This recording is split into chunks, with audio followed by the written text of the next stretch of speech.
So, Daniel Penny has been indicted for the vicious assault on an innocent street dancer, a pillar of the community who was doing nothing wrong.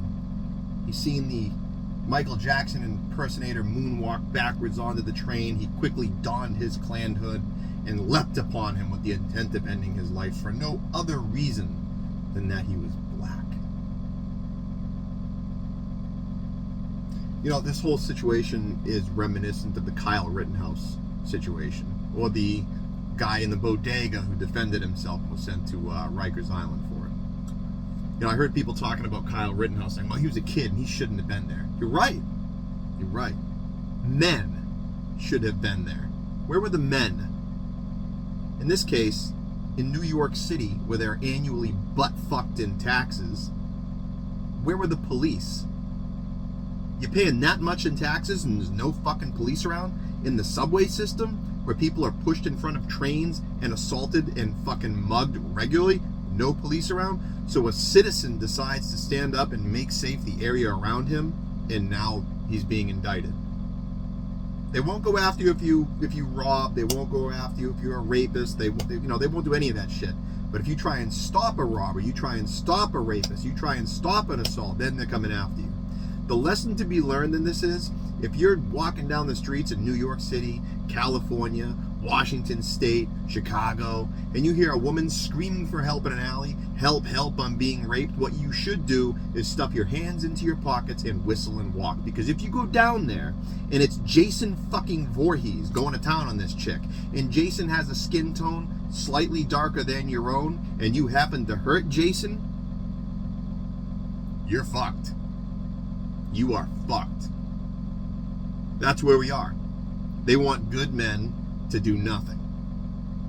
What happens when that happens? What happens when good men do nothing? Any ideas?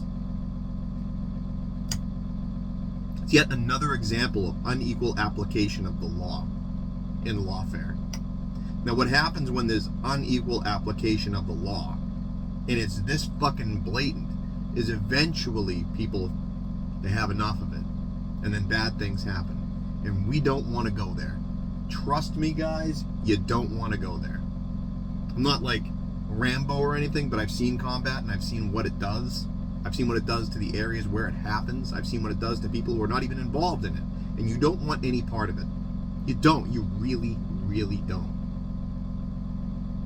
Every course of action should be taken to avoid that. But I don't think we have the stones to do it. I don't think we have the moral virtue to stand up and, speak on what's right. I really don't.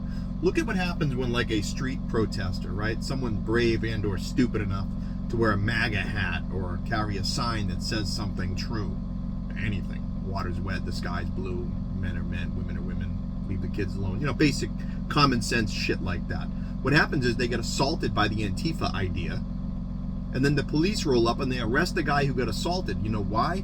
Because it's easier to arrest one person and not upset the mob than it is to arrest the mob. Talk about moral virtue. Wow. Land of the free, home of the... Well, none of this is good. None of it. The unequal application of the law is a cancer. And it's from the top down. It really is. Look what they're doing to Mango Mussolini. Huh? Hillary Clinton did the exact same thing, except fucking worse. Because she had no right to declassify anything whatsoever. She got away with it. She's wearing a hat, says, what about her emails? She's gloating. Senator Joe Robinette Biden, same fucking thing. No ability to declassify anything as a senator or as a vice president, yet he had classified documents he shouldn't have had. Nothing. Taking bribes. We know that Joe Biden most likely got bribes, according to the FBI whistleblower, of $5 million from Ukraine. Crickets. Look at the aliens. There's aliens. Look over there. Don't pay attention to the man behind the curtain. It's not a good thing. It's not going to end well. That's all I got. Have a good day.